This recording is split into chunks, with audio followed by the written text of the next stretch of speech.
Well, as you probably just heard, we are recording this session tonight, and I want to welcome everyone. I'm Amy Work, if I haven't met you yet. I'm with the Indiana Association of Soil and Water Conservation Districts, and I am the Communications and Member Programs Manager. And this is one of 4 VirTuesday sessions that we are having. As you can see on the rolling slides, we have 2 more VirTuesday evenings after this one. So I hope you can join us for those. And just like this one, you do need to register for those so that you can receive the Zoom link. We also will be posting this recording on the IASWCD website. There's actually a tab at the top of the page that says 4 districts. If you click on that, you'll immediately see the VirTuesday information, and you can see the recording link from last month's VirTuesday, the one in July.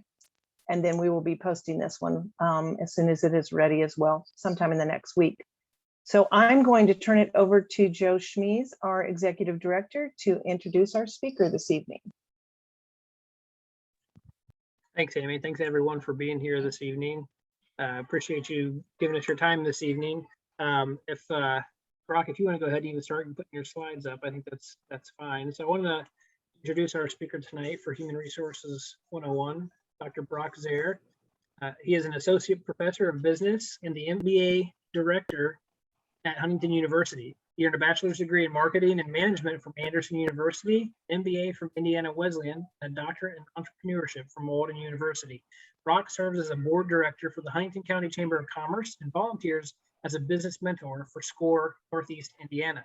Before becoming an educator, Brock worked in the banking and financial services industries for 25 years in a variety of positions, ranging from management trainee to president.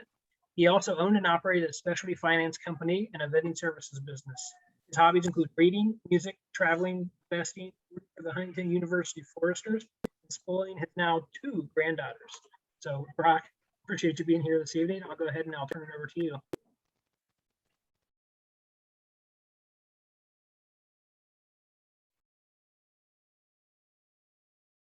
It is a pleasure to be with you tonight. And Human Resources Management 101, a relevant topic regardless what company or organization you are with. And so our plan of attack for tonight, first I'm going to tell you a little bit about Huntington. We are a Christian liberal arts university in Huntington, Indiana. Small school, a little over 1,000 undergraduate, 244 graduate, and 90 adult degree seeking students. So just over 1,400 students. We do have 70 undergraduate majors, including ag business, and we've got locations. The main campus is in Huntington, Indiana, but we also have a satellite campus in Peoria, Arizona, and in Fort Wayne, we have an occupational therapy doctorate program that is growing dramatically. Our values are Christ, scholarship, and service, so everything we do, we filter through those lenses. Our plan of attack for tonight, we're going to talk mainly about the staffing function of human resource management.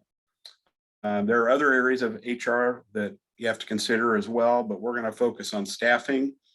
And Joe asked me to really dive deeply into employee versus independent contractors. How do you decide if a person is an employee or an independent contractor, and what are the pluses and minuses of each of those? So we're going to dive into that. We'll talk about some hiring considerations for both employees and independent contractors.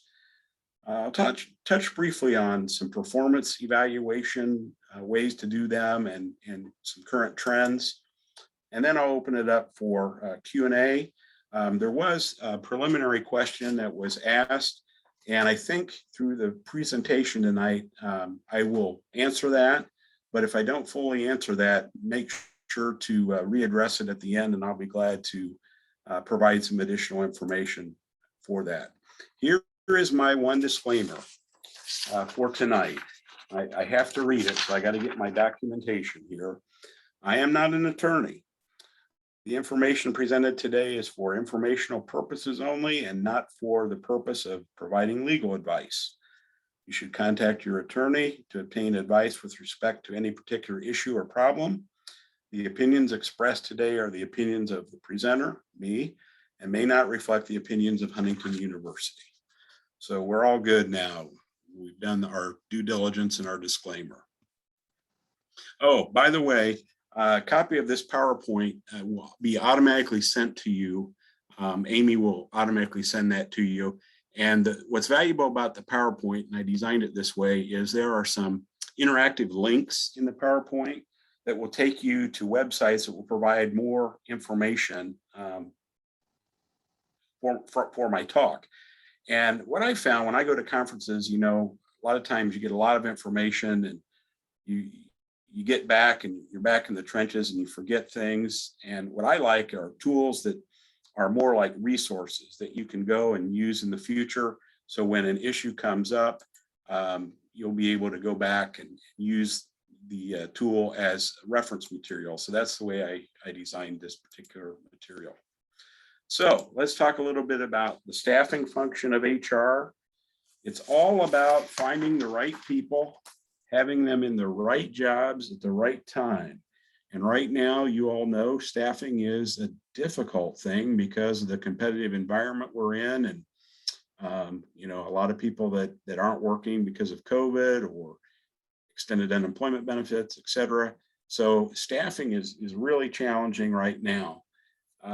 One thing that helps when we're determining our staffing needs is doing job analysis. And from that, you know, what do we need this person to do? And then when we know what we want them to do, what are some of the skills, qualities, and things that they need to possess? So that would be, you know, writing the accurate job description so that we know what we're looking for. Now, you know, granted, and I have friends in HR and I've hired before and managed and fired before. Sometimes you don't get everything you want. A friend of mine once said, your career is a series of compromises. In other words, we write the job description, we know what we want, but we may have to, you know, make some compromises just based on, you know, the availability of the talent pool. But it's good to at least know in general what we need this person to do and what would be the skill set that could best address that job. Recruitment, you know, how do we go about finding people? And then the selection process, how do we decide who we want to hire, who we want to bring on board? And then the whole onboarding process. Very important in any organization when we bring someone on to do some good orientation. And, you know, in some organizations, large organizations, that's going to be a very formal and structured training program. In smaller organizations, it's more about making sure that you're ready for the person and you spend time with them, answer their questions, give them the appropriate contact information, having them set up on their emails and phones and all of that stuff ahead of time so that, you know, they don't feel like they're an intrusion. They feel like you really want them as part of your team and that you were planning for them, that they're not just kind of an inconvenience to you. So the whole onboarding thing is very important. So employee versus independent contractor. Basically, there's a general rule. And again, this link is live. If I clicked on it, we would go right to the IRS website that provides all kinds of detailed information. But basically, to determine if someone is an employee versus an independent contractor, there's a general rule that states the person is an independent contractor if the payer, the employer, has the right to control or direct only the result of the work, not what will be done and how it will be done. In other words, you know, if I tell someone, I need you to do my accounting, I need you to do my bookkeeping, I don't care where you do it, when you do it, I just want you to do my accounting and give me a financial statement at the end of each month and do my year end. That could be an independent contractor because you're telling them what you want, but you're not telling them, you know, you got to be here at a certain time. You got to be in our office. And so as a general rule, basically, if you don't mandate what they do and how they do it and where they'll do it, then you most likely could have an independent contractor situation. The IRS has three general classification criteria to determine if someone is an independent contractor. And I've listed in there on the screen, behavioral, financial, and relationship, and I'll kind of unpack each of those. Behavioral. A worker is an employee when the business has the right to direct and control the work performed, even if that right is not exercised. So if you give real detailed instructions as to when and where the work should be done, if you provide them the tools, so if you provide them with a laptop and a phone and a desk, and you tell them that they need to be in your office between 9 and 3, you probably have an employee, because you're telling them what to do, where to do it, when you want them there, and you're providing their work equipment. On the flip side, back to my bookkeeper example, if you just tell them, hey, I want you to do my bookkeeping function, you'll use your own laptop, you can do it at home, you can come in here if you need to, access our records. I just need a financial statement 3 weeks after the month is done, whatever parameter you set. Then that would be more of an independent contractor, because you're telling them what you want, but you're not giving them specific instructions on where they have to be and how they have to do it, and you're not providing the tools. The second category is financial control. Does the business have a right to direct or control the financial aspects of the worker's job? For example, is the worker using their own equipment, their own tools? Can they work for other people?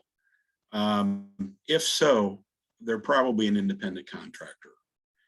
However, on the flip side of that, if you provide the equipment, you provide the tools, and the independent contractor or the person is only agreeing to work for you, they can't have other places that they work for, then you've got an employee situation.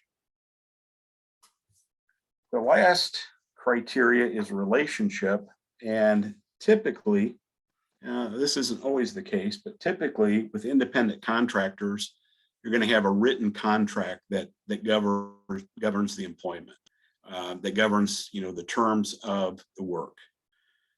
We agree to pay you X number of dollars a month. You agree to do this for us for a given period of time, and after the contract expires in a year, we have the option to renew it or not. So, if a relationship is governed by contract, it's typically an independent contractor. On the flip side, if you hire someone and it's an at-will situation where there's not necessarily a written contract, and either party can leave the other.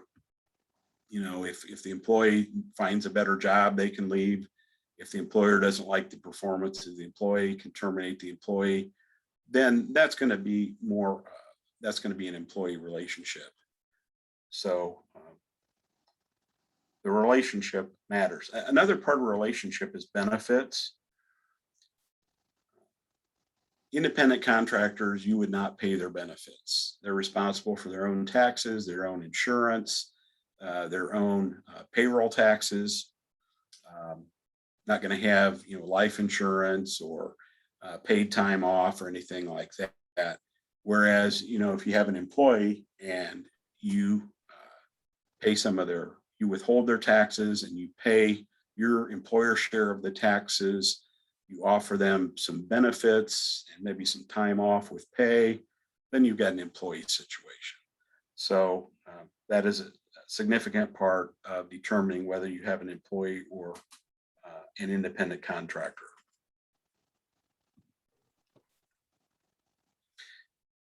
So this is I like charts, and I think charts just make it easier for me to understand. And this chart just shows some differences between a 1099 independent contractor versus a W-2 employee. And I'll just go, each line at a time here. 1099 independent contractor, how do they get paid? Usually it's by the job, project, or hour, but they're never salaried. They get paid for performing a function, getting a project done. Typical independent contractors, you got bookkeepers. You could have, maybe someone who's a marketing guru that just does a marketing project for your organization, or maybe you have an independent contractor that hires your IT and your computer issues. You could have an independent contractor that you hire to maybe do some construction work, but they get paid by the job, project, or hour, not salary. Payroll taxes not paid or withheld by the employer. The independent contractors is totally responsible for their own taxes, and their terms of employment are specified by contract. Usually they're part-time or on demand or by the project. They are there to fulfill a specific role, to do the bookkeeping, to do the marketing, to do the graphic design. They're not there, they're only there to do their particular function. They're not there to do a variety of things. So that's a distinction as well. And then with the W-2 employee, they're typically paid either salaried or hourly. Not so much by the project or by the job, but they get paid for being there. And again, the employer is going to, or the employee withholding and pay. The employer is going to do the employee withholding and pay FICA and unemployment and workers' compensation premium, taxes and premium, whereas with the independent contractor, the employer would not have that. And with employees, W-2 employees, at-will employment, so they can be fired for documented performance or behavioral deficiencies. And on the flip side, the employee is not obligated to stay for any length of time. I mean, if they get a better offer, they can go. Whereas the independent contractor, they have to stay until the work is done, the project is done, or until the contract period's over, unless they renegotiate the contract. W-2 employees are typically full-time or part-time. They're not, by the project or by demand. So some pluses and minuses. Some pluses and minuses of independent contractors. On the plus side, you save on wages because you have no downtime. You're paying for a specific function, a specific project, a specific thing to get done. And, it's in the best interest of that independent contractor to be as efficient as possible to get the work done as quickly and as efficiently and as professionally as possible. So you're not going to have any idle time that you're paying for. If you hire a 1099 independent contractor, you're going to save on payroll taxes, benefits, and insurance. You typically, will hire independent contractors who are highly skilled. So that means you don't have a lot of training. You're not going to have to say, I hire a bookkeeper and they do bookkeeping for a lot of different organizations. I'm not going to have to teach them as how to do accounting. I am going to have to show them my chart of accounts and maybe some odd or unique situations for my organization or my agency, but I'm not going to have to teach them accounting. They know that if they've been doing it for a while. So I have a lot less training.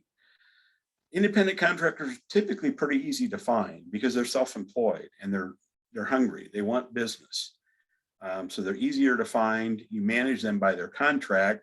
So you don't have a lot of, human resource management problems with independent contractors if you choose them wisely.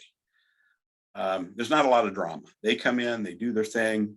They do their thing for multiple employers. They deliver a quality project, quality work for you, and then they go on their merry way. The downside with independent contractors is even though you may save on wages because you're only paying for a project, independent contractors typically charge higher hourly rates. And why is that? Because they're covering their own taxes and their own benefits. And so they typically compensate for that by charging you a higher hourly rate. So you may pay more per hour, but if you've got someone, I'll just use an example from my past life. I did accounting for a nonprofit organization, and the person that they had before me, they paid a certain dollar amount per hour until that person could get it done. And I think they paid them maybe $12 an hour. And on average, it took, 20 hours a month. So, they had $240 out to that employee plus payroll taxes and benefits.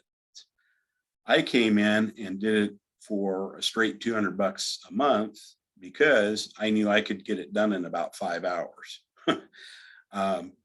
So even though, on a per hour rate, it cost them more, I was still cheaper than their employee because I could do it quicker.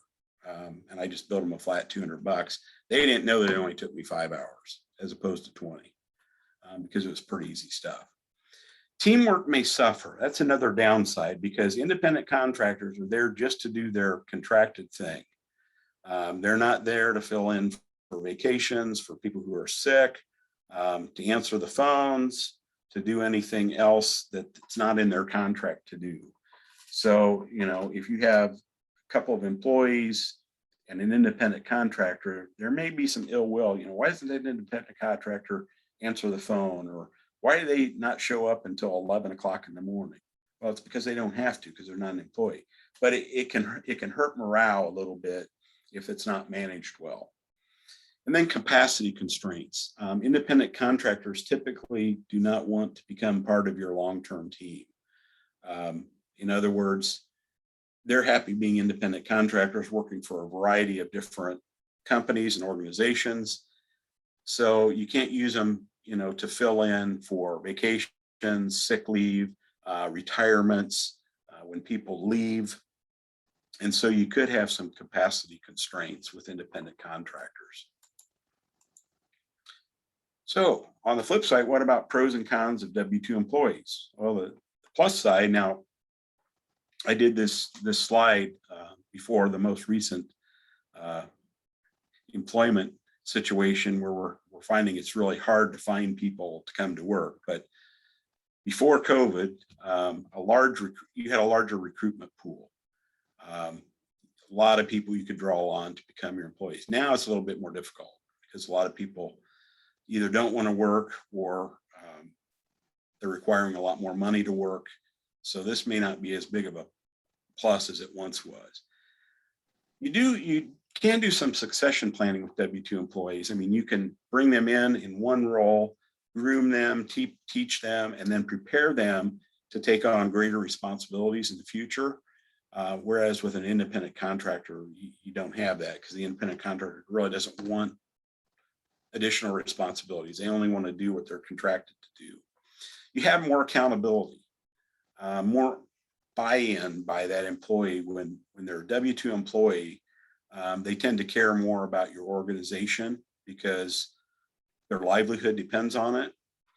With an independent contractor, yes, they value your business, but they've got multiple organizations that they're working for.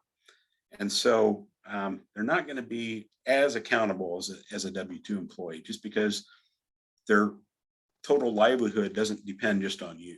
They have other people that they can work for, and therefore they're not going to be as accountable. Another pro is with W-2 employees is team building, morale, and culture. You get the right employee, will cover a lunch break, will cover when someone's sick, will fill in when someone's off on vacation. And so, if you groom and train them properly, you can cross-train employees. And when I was in management, I love to cross-train employees to have people know how to do a little bit of everything. So that as a manager, if someone called in sick or someone was in a car wreck or an unexpected death in the family, I had someone who could step in and fill that role. And so that is a real plus of W-2 employees. And people, a lot of people like to be cross-trained. They feel like they're growing in their job, they're learning more, contributing more, keeps them from getting bored and monotony. And so that is a real plus of a good W-2 employee. Downsides, as an employer, you got the cost of their payroll taxes and benefits. It's more difficult to fire W-2 employees because you build a relationship with them. That their livelihood depends on you, or at least part of their livelihood depends on you. And so, as a manager, it's really difficult sometimes to get rid of people, even if performance is lacking, because you've got this relationship and no one likes to fire anybody. Whereas with an independent contractor, it's all contractual. If they breach the contract, or if you choose not to renew the contract, you each go your merry way, it's business. So possible downside is just difficulty to fire. It does take time to train and manage W-2 employees. They may not have come in with all of the skills that they need to do their job. You may have to spend some time training them. And then there's always the management, making sure they're getting the work done, making sure they're playing well with others, being a good team member, keeping track of their hours and their vacation days and sick days and all of those things that go into managing employees. And so not an impossible thing, but additional thing that you need to do when you have employees versus independent contractors. So hiring considerations, and these are some considerations to determine whether you should go with a W-2 employee or an independent contractor. And the first one is, how many hours do you need them to work consistently each week? Now, this is just a general guideline. This isn't an IRS guideline, but basically, if you need someone there at least 30 hours a week and you want them to do multiple things, you're probably going to need to hire them as an employee. If it's less than 30 hours a week and they're only doing a specific function or a project for you, then you might consider independent contractor. But if you need consistency and that 30-hour a week is kind of a benchmark, then they're probably going to be classified as an employee versus independent contractor. What's your budget for the role? And with budget, you need to consider, with a W-2 employee, you're going to have some payroll taxes, depending on how many hours they work and what your requirements are to obtain benefits. You might have some benefit costs. And so, depending on what your budget is, you may or may not be able to hire a W-2 employee. Independent contractors, there's some negotiation there. If they're really hungry for work, they might be willing to, cut you a deal and work for a little bit less than what their stated amount is. So you got a little bit more negotiation room. I mean, you can always negotiate wages with employees too, but in the current environment, that's kind of tough to do because everyone's scrambling to find employees. And so, it might be such for the role that you need that it might be less expensive to hire an independent contractor than an employee, just because they're hungry for work. Does the person need to be in the office? That's a big one. Back to that control of work. If you're expecting someone to be in your office, to be physically there, and to do a variety of things, then that's probably, you're going to want to have a W-2 employee there. Again, it's that control issue. If you tell someone they have to be in the office, then you're telling them basically where they have to be. You're telling them, what all you want them to do, and that famous line in the job description and whatever else management deems necessary. If you're expecting them to do other things beyond a certain function, then they're probably you're gonna need a W-2 employee versus an independent contractor. But if you don't care when they're in the office, as long as they get their thing done, you could go with an independent contractor. Hiring steps. Again, just a reminder, all of these links are live, and when you get the PowerPoint, you can click on them and it'll take you to a lot more information that you can use as reference material. And again, you don't have to just take my word for this presentation. Others are there to back up what I'm saying. But one of the first things you want to do if you're going to hire an independent contractor is create a job description. What do you expect them to do for you? And this particular link gives a variety of templates for independent contractor job descriptions.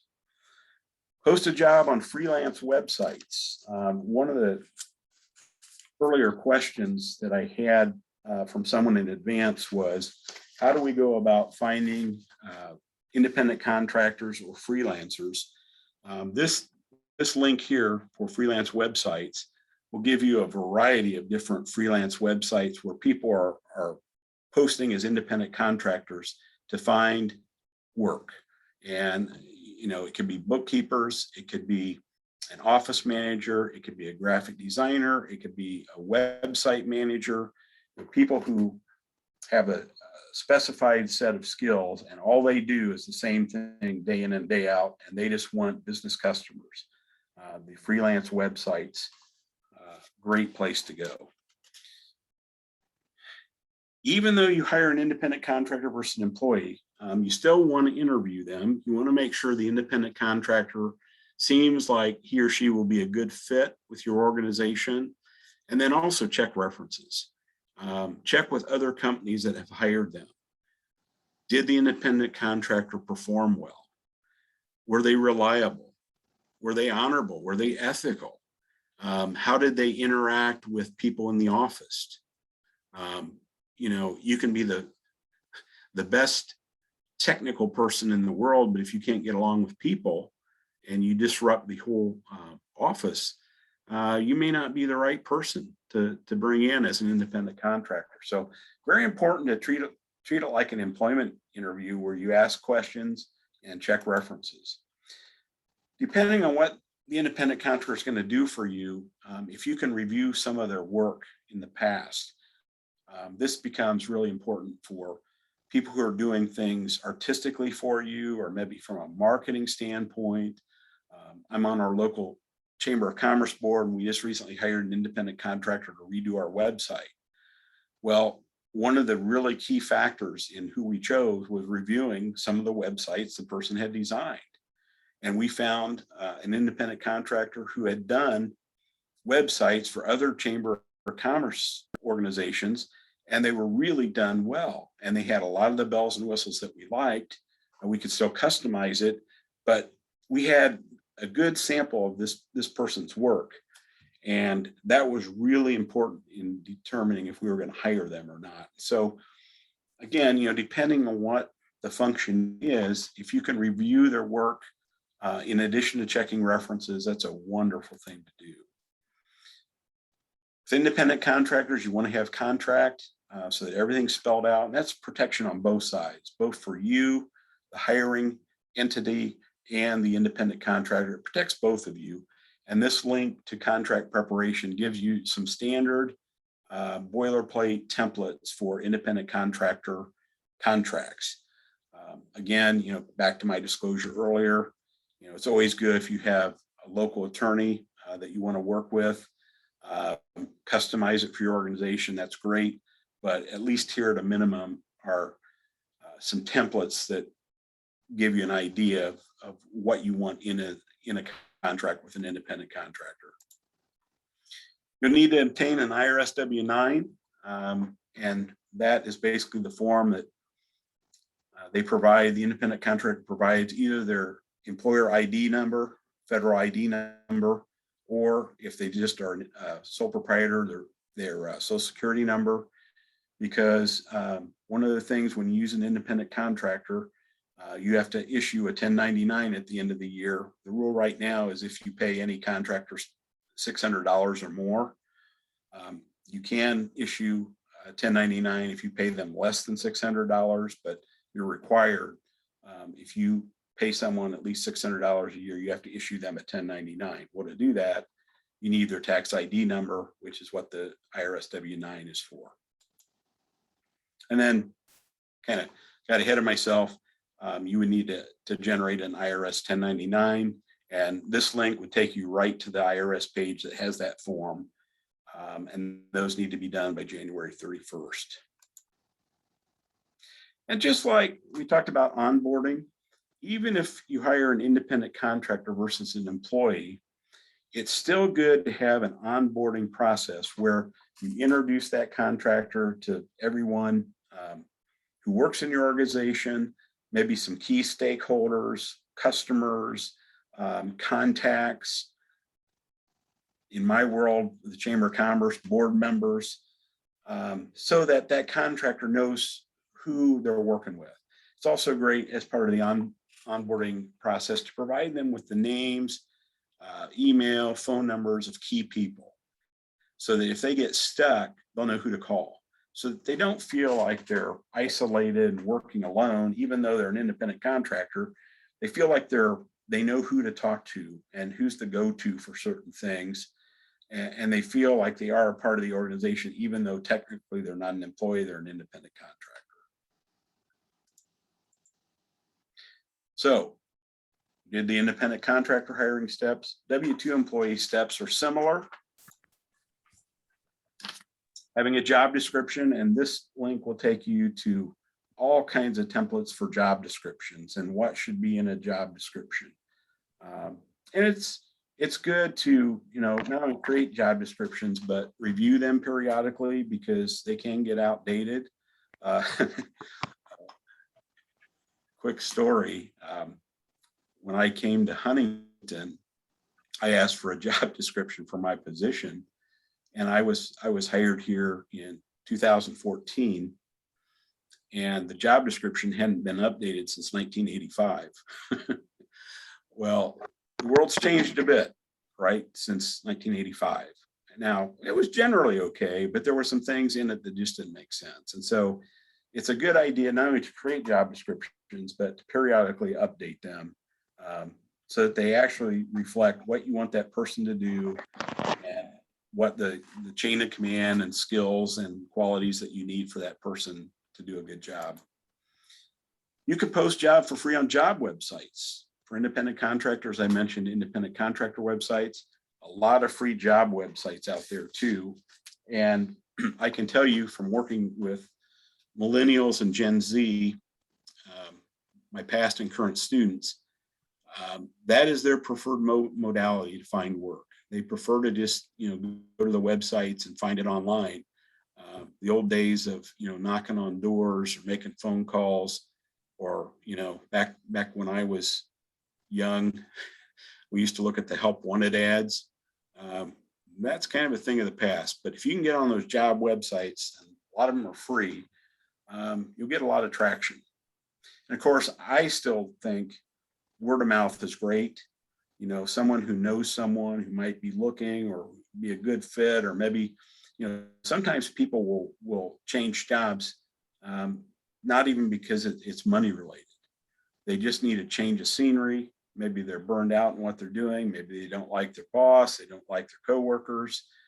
Maybe they want to work with an organization that has a higher purpose that aligns with their values. That happened to me, and we have a lot of people that work at Huntington University that work here, not, because it pays the greatest. It's because the institution aligns with our values. And so if you can network and find people that can refer people into the organization, that's still a great way to go.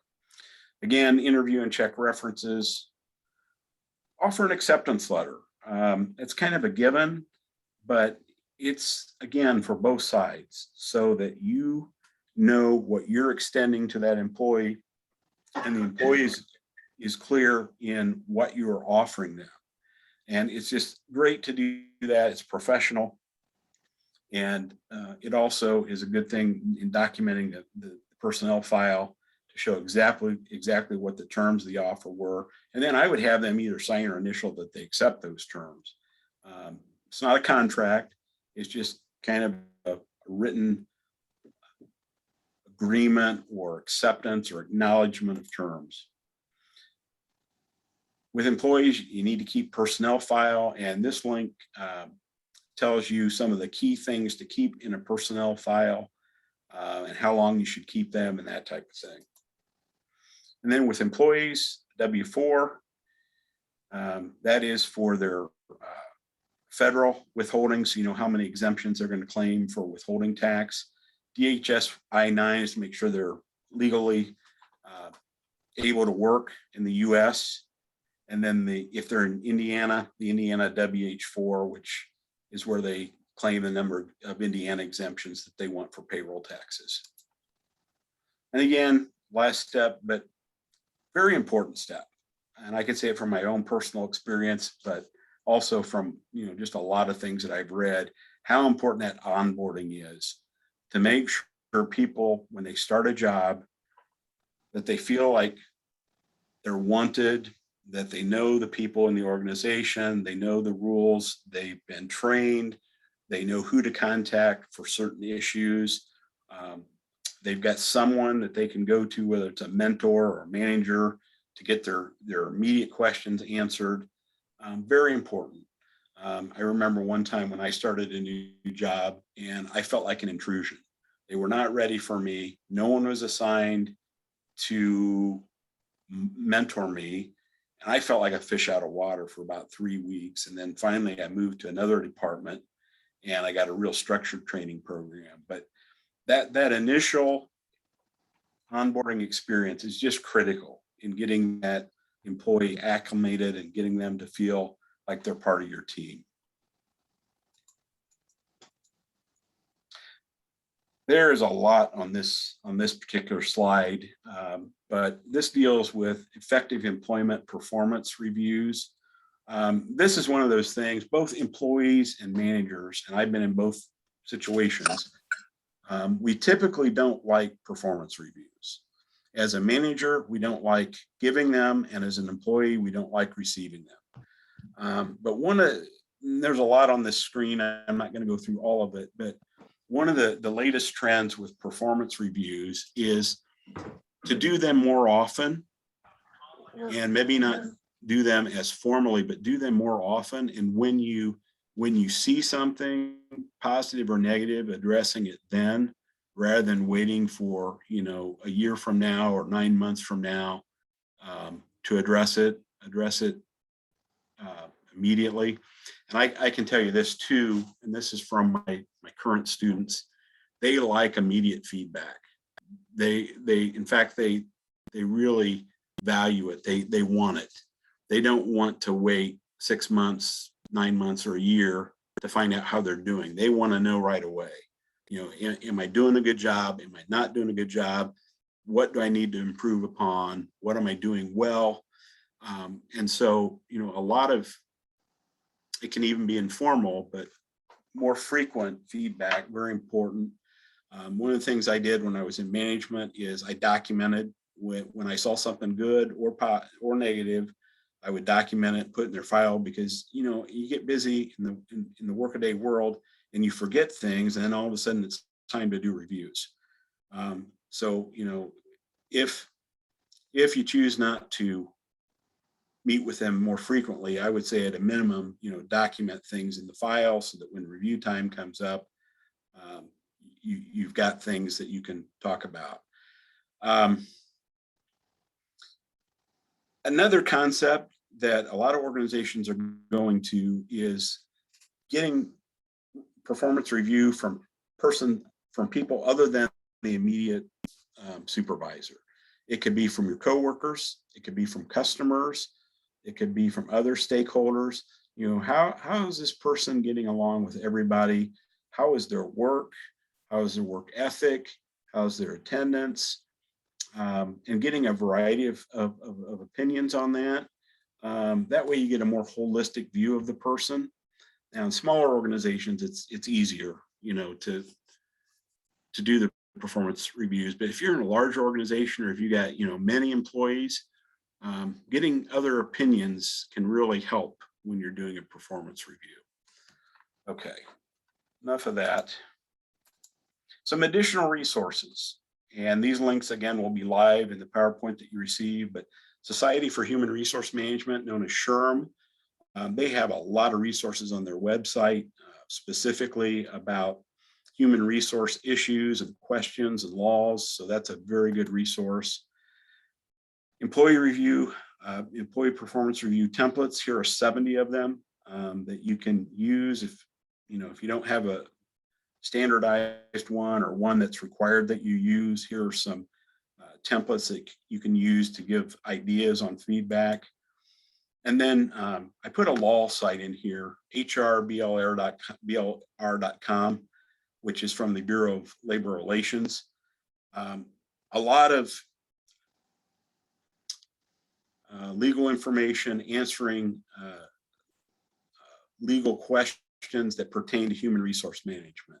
A lot of good tools, free, on this particular website. And so, again, I think the value of the presentation maybe is the PowerPoint with the links that you can use to go back.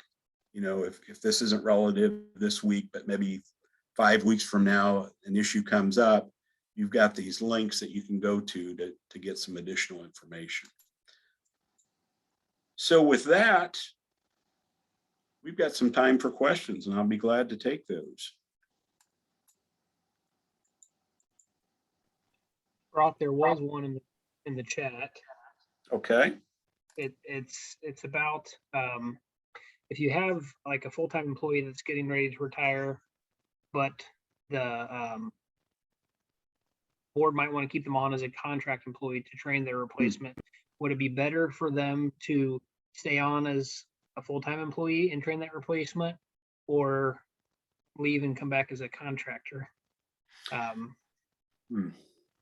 And so there's a little more detail. There says hours would vary depending on the time availability, and there could be weeks that would be 35 hours, but the next may only be 5. So yeah, that's a great question. And I think with that one, you could probably go either way. One of the defining criteria would be, do you expect that person to be there at certain times?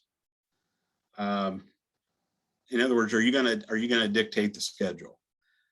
If you're gonna dictate the schedule, then I think you would be safer to keep them on as a W-2 employee.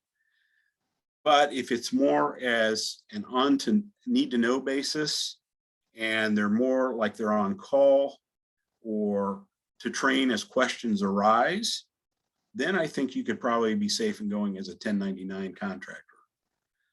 So I think it kind of depends on the expectations of how the training would be performed. Great question. Others?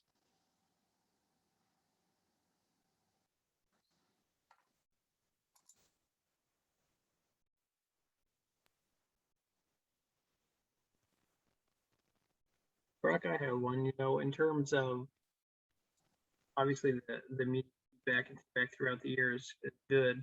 What types of things in terms of positives and negatives should you track? I think that's always kind of the thing. It's like, how, what's too much quantifying things, because you could track every little detail, or what's the happy medium? That's kind of a tough question. Yeah, that's a great question, Joe. And you don't want to be the employee Nazi that's monitoring everything, but I think it kind of goes back to the job description and the expectations of what you expect in that person's work. I would keep it very much work related, performance related, of tasks, handling of customers, meeting deadlines. If there's an expectation of being in the office at a certain time, you would want to track attendance. Now, if you're more lenient on that and it's more flexible, then, attendance probably isn't going to be that big of an issue. But, if you expect them to be there on the dime at 8:30 and be in the office until 5, and, the employee has a tendency of always getting there late and leaving early, or one or the other, then that's something that you want to document. And I would bring it up before the performance review. I mean, if you start seeing a pattern, and what typically happens is it's a bigger problem for someone else. The person who's there on time feels like, well, this other person's never on time. Why do I have to be on time? So if it starts disrupting morale, I think you need to have a side conversation with the offender and say, hey, we really need you here at 8:30.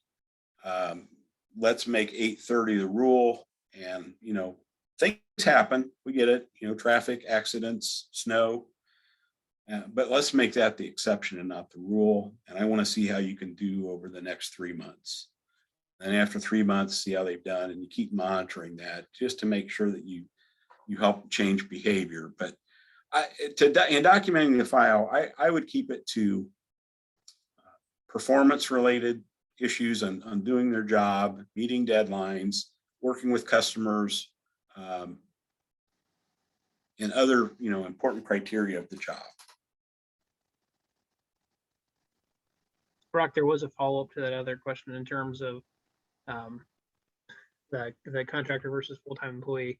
The same individual said, no, the payroll is normally paid out by the county auditor, and they probably would keep the person on as a full-time employee, but the district would be potentially paying directly rather than the county auditor going through the county. I said, who would we reach out for assistance with how to process payroll taxes? That's something they haven't done before. So if somebody typically has done that for them, but then they're going to keep the person as full-time, but we're in the complexities of our districts and government versus not there. So Yeah. who would they reach out to? Let's simplify the question. Who should they reach out to for assistance with how to process payroll taxes? They're going to do it themselves. I would say an accountant, a CPA would be your go-to there. A local CPA. I mean, it's not a complicated thing, but I would go to a CPA for that. Yeah, and like we use a bookkeeper to like a contract bookkeeper, so that I imagine that would be somebody like that. Yeah, a bookkeeper who's done payroll would be someone that could handle that. Even back in the day when I was doing accounting for nonprofit, I did the payroll, and we used QuickBooks payroll service, and QuickBooks was able to do all the withholding. I had to put the information in, but then QuickBooks subscription did all the withholding and updates and all of that. And so that would be a possibility too. Well, that probably wouldn't be a possibility unless each office does their own accounting. If right now the accounting is centralized, then I would probably go to a CPA or a bookkeeper to get that question answered. Okay. Another one I should have asked this one before that one in terms of looking at performance reviews. Person says they struggle with evaluating performance versus behavior or personality issues. How in depth do we need to go? Kind of touched on that a little bit, but yeah, that's a touchy area. From a compliance standpoint, a legal standpoint, you want to keep it related to the job performance. I mean, you don't want to make it a personality based, unless there's a behavior that is violating your code of conduct, or that is causing disruption in the office, or that is causing the work not to get done. But if I've had this situation, Mary Jo always wears clothes that are too tight. Well, I can't really document that in a personnel file. And what I did in that situation is I had a conversation with Mary Jo and said, Mary Jo, some of your coworkers are feeling that some of the things that you wear are too tight. Is there anything you can do about that? And her performance, her behavior changed, but I didn't put that in her personnel file. I just had a conversation with her about that, to see, if she could rectify the situation on her own.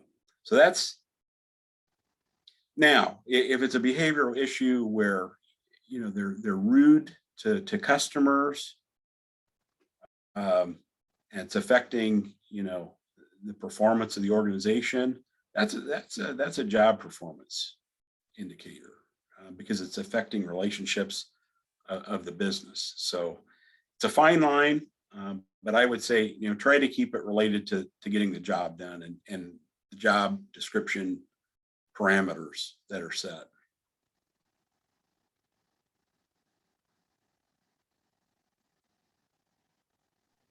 so I have one. I've heard this before, that job description, I guess, when you apply, the job description when you apply is not the same thing as the job description that you would see once you started. What's the difference between looking at the description of the job on the application, on the application versus like this is your actual job description once you've started? They should pretty much mirror nowadays. Back in the days when, we had classified ads, a lot of times the job descriptions were really truncated just to save lines. But now, that we don't use help wanted ads and everything is posted on the internet, I would say that job description in the application process should match the job description that they're hired to do. Unless, you hire someone and you find out that they have additional skills and things that they bring to the table, you might want to adjust that job description to include those new things to better encompass, what they're actually doing for you. But it should be a pretty close mirror. What you post to get an applicant to apply to what you hire should be pretty close. Back in the day, a lot of times the job applications on the help wanted ads were really truncated, and that was just to save lines.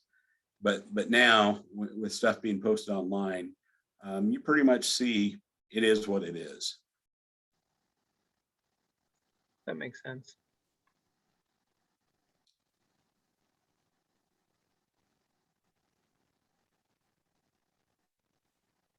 Give one more moment here. Any other questions?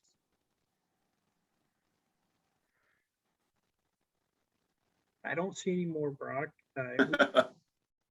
Like you did a great job. We appreciate you being here this evening. For all of you that joined us this evening, again, Amy mentioned at the beginning that we recorded the presentation, and I think this is a perennial topic. It's something that we we continue to deal with. Obviously, it's always something that's of interest to our district. So we appreciate your presentation tonight, Brock. Thank you here again.